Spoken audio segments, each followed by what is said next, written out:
What is going on? It's your boy JamesTheAce, and welcome to a video I wish I could have put out earlier today, but I know it's really late. I got off work really late. You know, your boy's out here in the military saving the world, you know what I mean? I gotta do what I gotta do, but I'm back. I just got back from a workout class at my base pool. I'm tired. I got a fan running. It's hot. The hair's a mess, so ignore it, please. It looks like dog water, cat milk, and bird Gatorade combined. All right, don't ask questions, just trust, don't look at it. Anyways, PvP, we're getting into it. It's finally happening after years, after the Great Depression, fam. We're back. We're doing it. Ratbeard, Hotfix, June 23rd. Let's get into it. First, we're gonna cover this, and then we're gonna get into the dev notes that Ratbeard drops. I want to cover this because this is what a lot of people are talking about.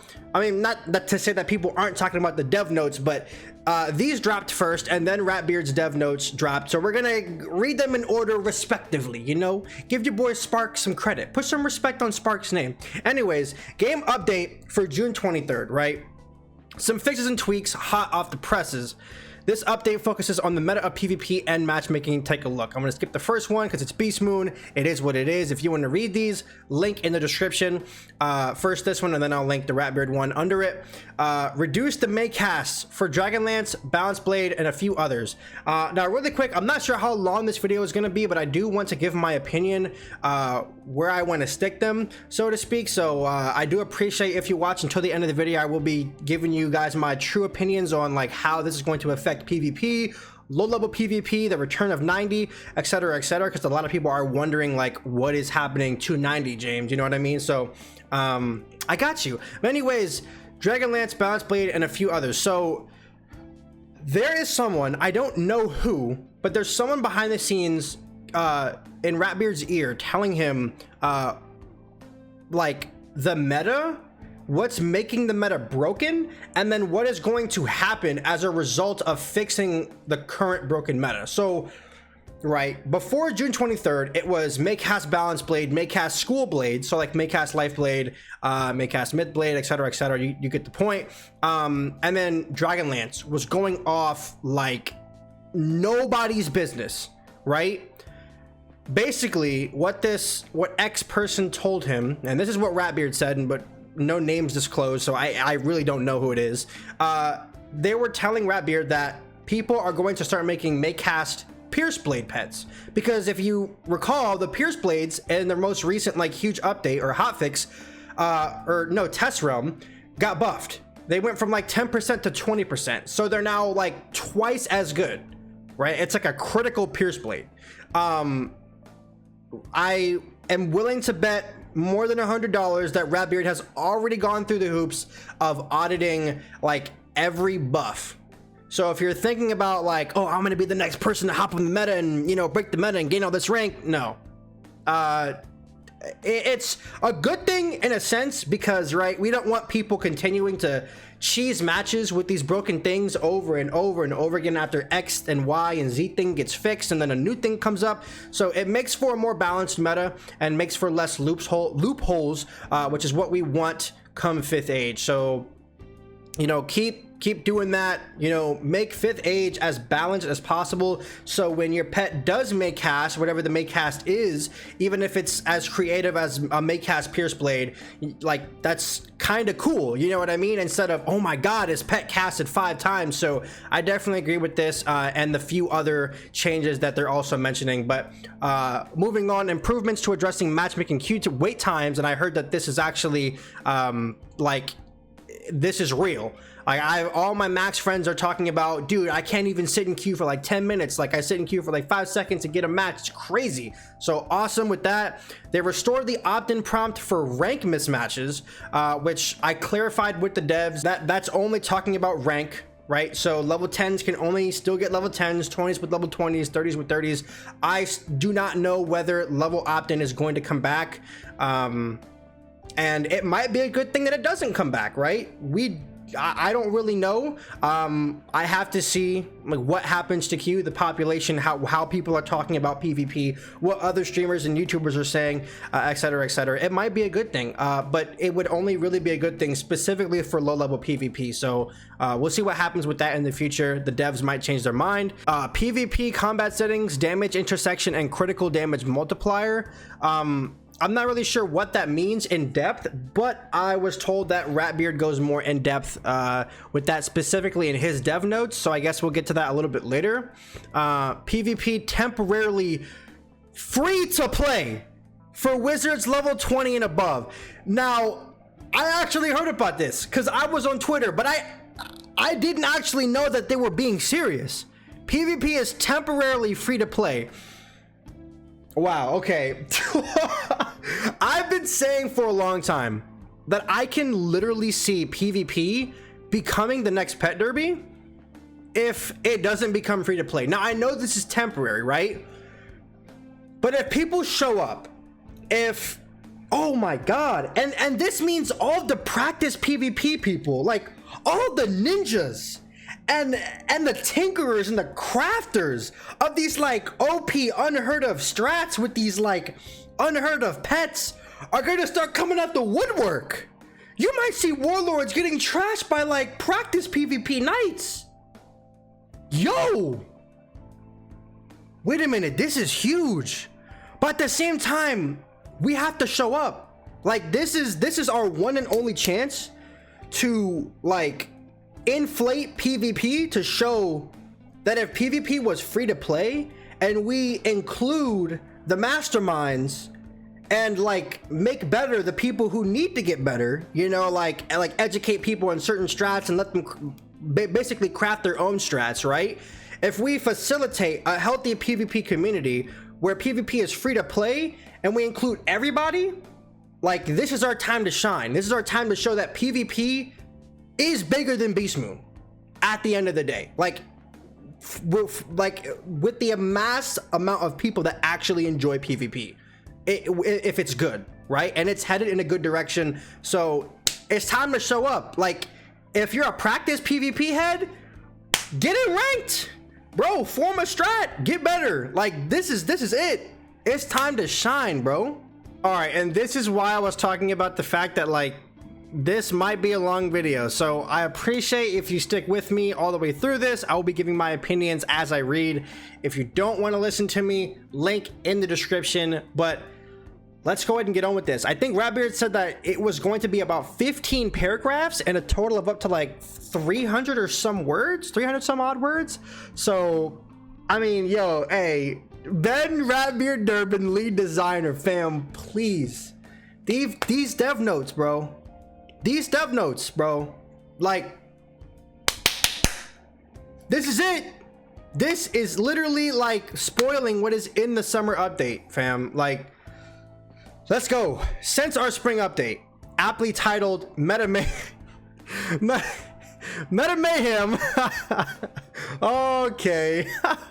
We've been gathering player feedback, both feedback vocalized and the unspoken feedback in terms of how you're playing or not playing PvP at the moment.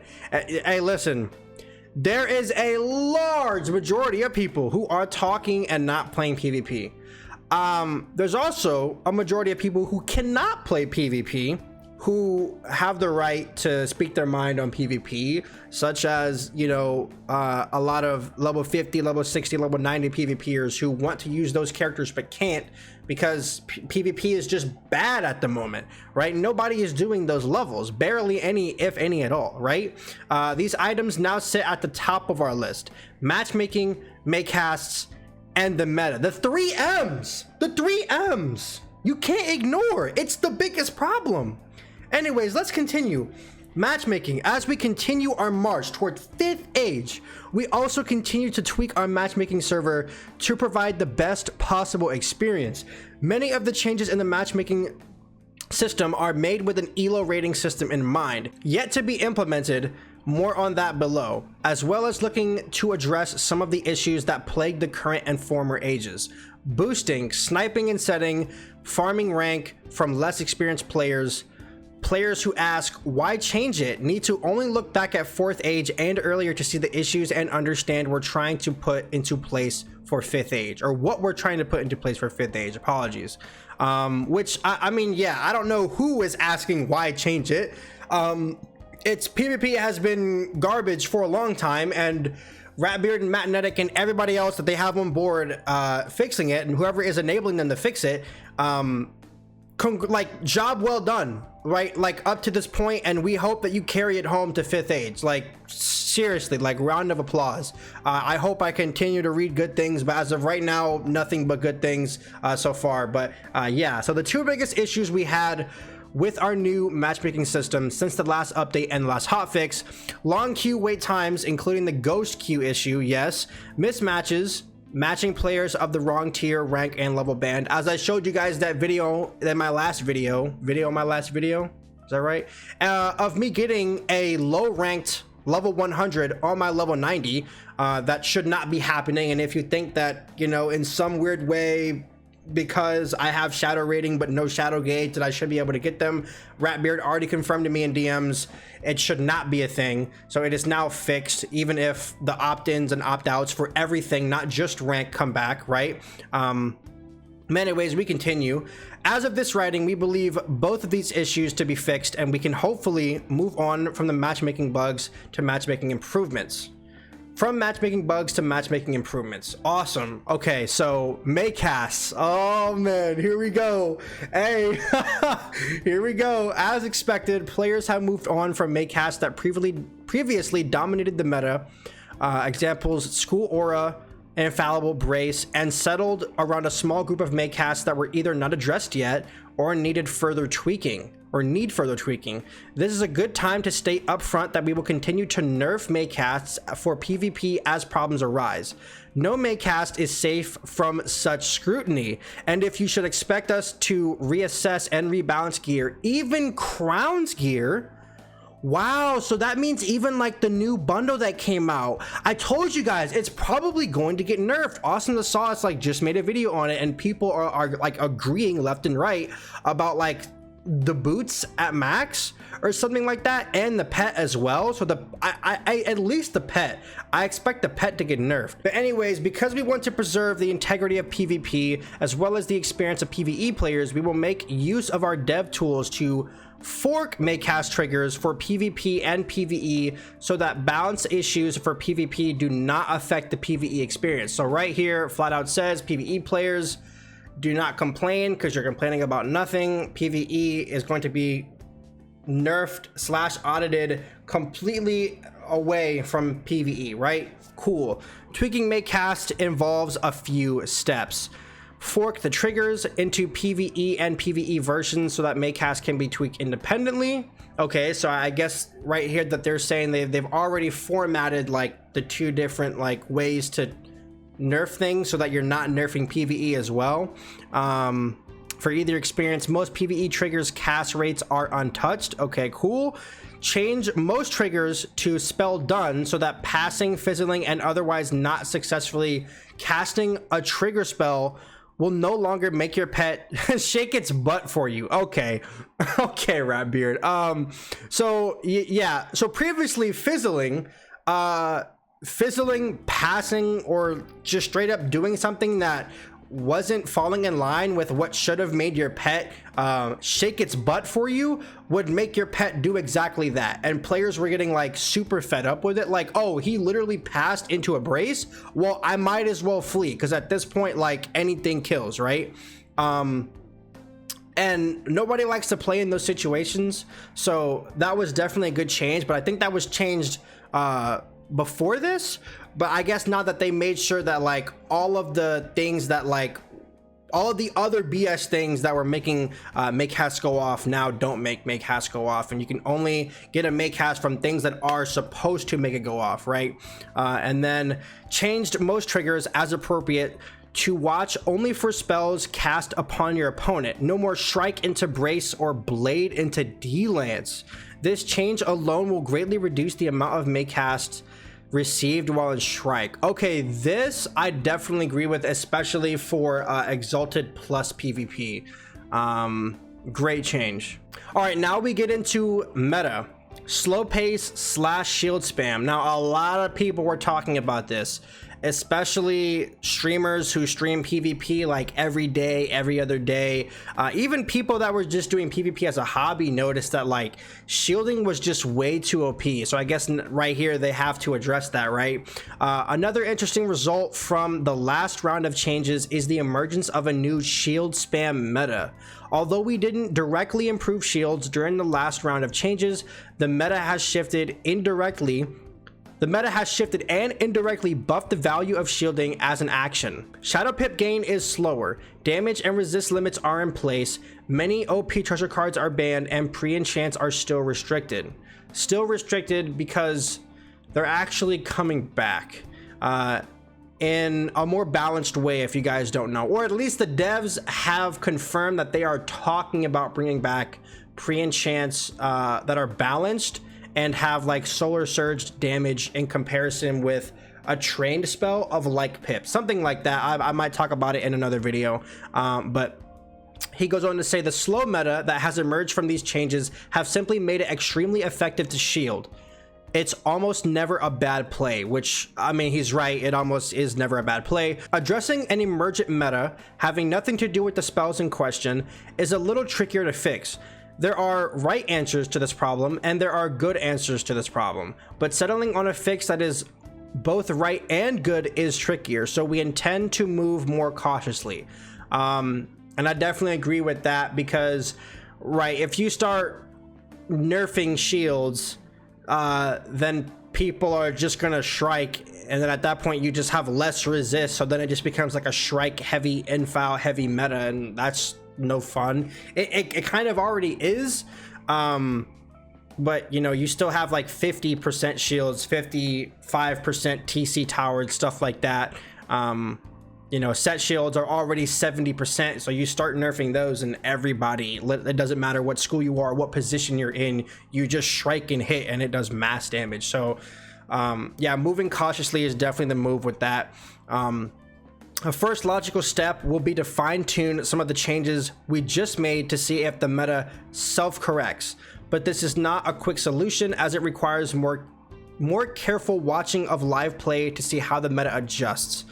It does, however, afford us some time to consider other ways to address the meta more directly if necessary. Some of the planned changes to Maycast will indirectly affect the shield spam meta. Maycasts in general tend to favor offensive tempo over defensive. So, for example, if you are counting on a Maycast to tip the tempo in your favor, casting a shield spell is not going to do it. Oh, in fact, might hand in fact might hand tempo to your opponent. More on that below. Really? Whoa, okay, wait a minute. No, we have to keep reading. What? Shielding might go against you? Maycast adjustments based on player feedback and their sense of urgency. The following Maycasts have reduced casting rates in PvP. Maycast Outlaw's Courtesy, which a lot of people have been complaining about. That's mainly at max. Maycast Mana Burn, again, max level thing. Dragon Blade, Dragon Lance, Balance Blade, Brace, and Fortify. So you guys remember how they nerfed Infal but didn't touch Fortify? And how like Fortify was just better to have on a pet? And Brace was casting even more than Fortify was. Right? So Brace was pretty much like the offensive pre-patched Infal. In terms of cast rate. Now everything is gone. Wow. Okay, so yeah, they're staying on top of everything. So Maycasts have essentially gone from a luxury to like, if it happens, it's hype, because it's probably not going to happen again, depending on what strategy each player is running, right? Interesting. Okay, so moving on, PvP combat stat adjustments. Now, this is something I definitely want to read slow and then give my opinion on, because a lot of people are asking me, how is this going to affect the return of 90 PvP, etc., etc. So let's go ahead and read it, because I haven't read any of this. I don't know if I've already said that before, but yeah, this is my first time reading any of this, and we're only almost halfway through. It's been about 15 minutes. Again, thank you to everybody sticking with me so far. One of the benefits of our recent stat audit was building in dashboards to allow us devs to tweak combat settings without relying on new code to do it. Easy to change back. With that in mind, we're going to try a couple of tweaks to speed up this meta. Okay, first, we've increased the PvP damage intersection from 100 to 125. This means that all schools will now get a 1-to-1% damage increase up to 125 damage stat. Interesting. Damage increases up to 125 damage stat. Okay, so with the drop-off curve occurring only after that point. Cool. Players should not expect any dramatic damage increase from this change, and I agree, nor do we expect it to fix the slow meta, and I don't think it will. But with this new limit parameter available to us, it's worth tweaking a bit to see if it moves things in the right direction. So I'm going to stop right here before reading that last little bit. People are asking me, does this return 90 PvP to glass cannon? Absolutely not. All this really does is make it so that fire and storm are able to push their damage a little bit more, because fire doesn't really get a lot of health from their gear as of right now, like pre-gear audit, right? And we don't know what that's going to look like, if anything different after the gear audit. So they're able to push their damage a little bit more, get a little bit more out of their combos, their strats, because storm, even with balanced stats, even with glass cannon stats, even though glass cannon is not 90 meta anymore, by the way, 90 video happening soon about the new meta. Like, I'm finally gonna go over it, but yeah, this does not return 90 to glass cannon. It just makes it so the schools that have lower health can get more out of their attacks, their combos, etc., because storm having really low health actually hurt it a lot. I was doing a lot of practice matches with the best, or one of the best, if not the best, glass cannon storm, and then he switched up his stats so that they were new meta, and I was still winning like very easily. Like, it wasn't even a competition, so storm kind of fell off. So I'm expecting storm to get a little bit more, storm and fire, to get a little bit more out of their combos, which should help them become viable in the 90 meta. Hopefully, we'll see what people can craft, we'll see what I can craft when the time comes that 90 actually starts becoming more of a thing. But I digress about that for right now. Second, we're adjusting the crit damage multiplier, raising the potential damage of a crit. This will not change your chance to crit or block in any way, but it will add value to successful crits. Oh god. Okay, so crits now do more damage. I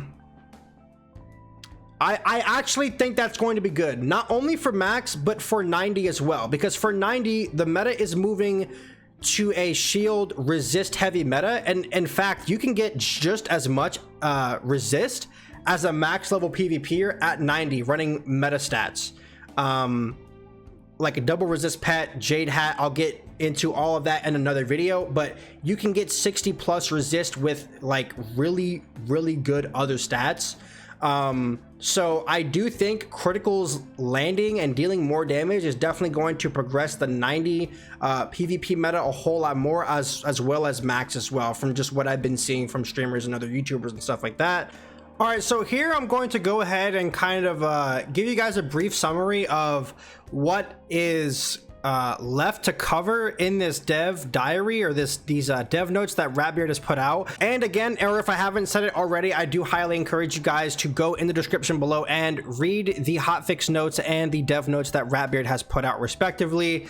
If you guys want more of an into-depth read for yourself on what exactly is coming or has already come to PvP, and what is coming in the actual summer update in the following weeks. I'm pretty sure it should be here in like maybe 4, maybe 5 weeks. I think we'll definitely get it in July. I'm just not sure whether it's going to be late July or mid-July, but hopefully we do see that pretty soon. But basically, changes to queue parameters, Basically, all they're saying is that, again, the queue is going to start queuing people at a faster rate. PvP is now free to play, as I read to you guys in the hotfix notes.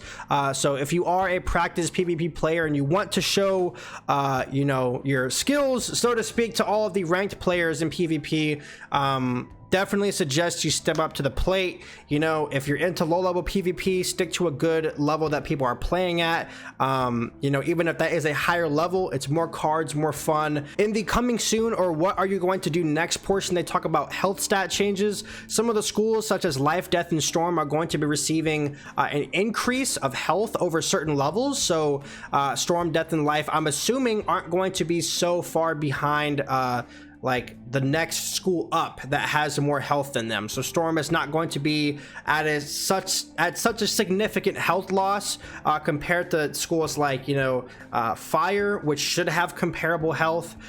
Schools like Ice that have like 10k health, you know what I mean? For pet Maycasts, full pass, basically they're reiterating the fact that, like, Maycasts are not going to trigger for things that they shouldn't be triggering for. Things like Steel Charm or things like Enfeeble will trigger if your opponent does something. Maycasts like Infallible Embrace will not cast if you do nothing or transform into like a shift spell or a Shrike, things like that. Basically saying that you're not going to be able to get easy Maycasts off things that aren't going to, in reality, affect those Maycasts or should affect those Maycasts in the dev's eyes.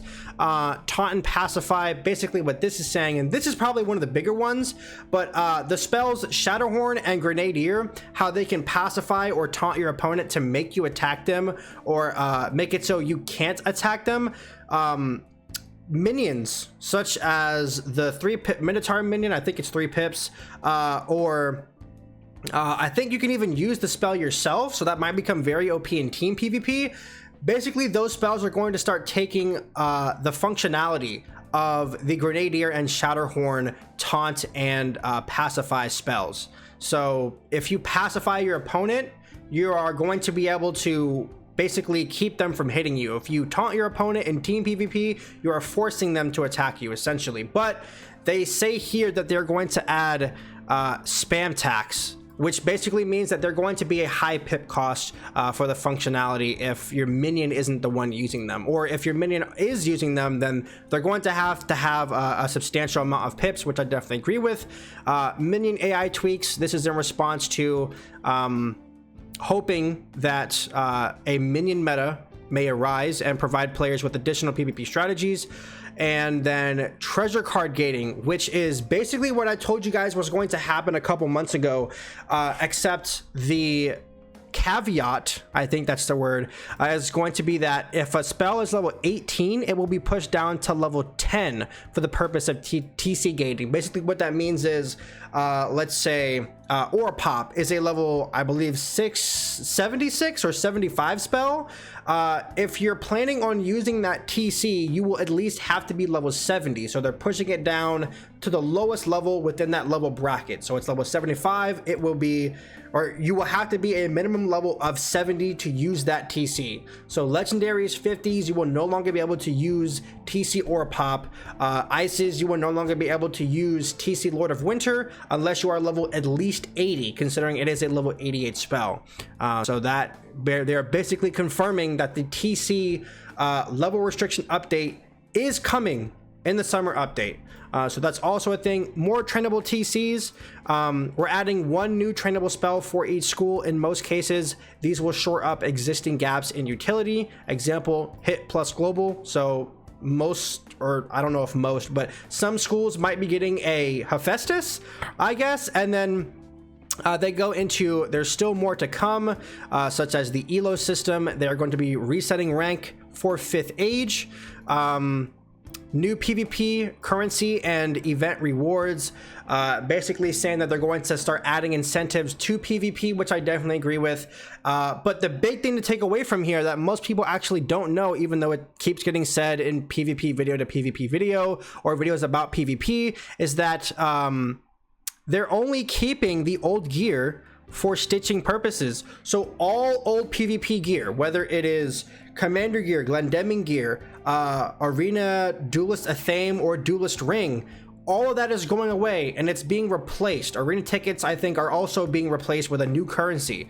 So that is definitely happening. I don't know if that's happening in the summer update because it says still to come. So yeah, I don't think that's included in the summer update. But the elo system, rank reset, PvP currency event and rewards, those are on the way, happening after the summer update at some point in the future. So that is all I pretty much have to read to you guys and relay in this video. Again, a lengthy video, but I do appreciate if you guys have made it to the end. Please drop a like on this video if you guys are hyped for the summer update, for the revival of PvP. Dude, Ratbeard putting in the work, bro.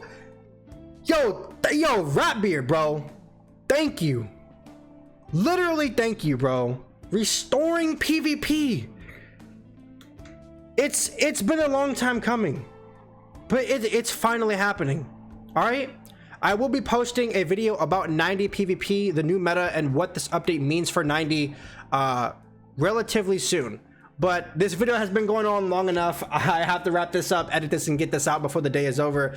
Thank you everybody for watching. Drop a like if you guys enjoyed and or are hyped for the update and the PvP changes we already have. Thank God. Bless Ratbeard.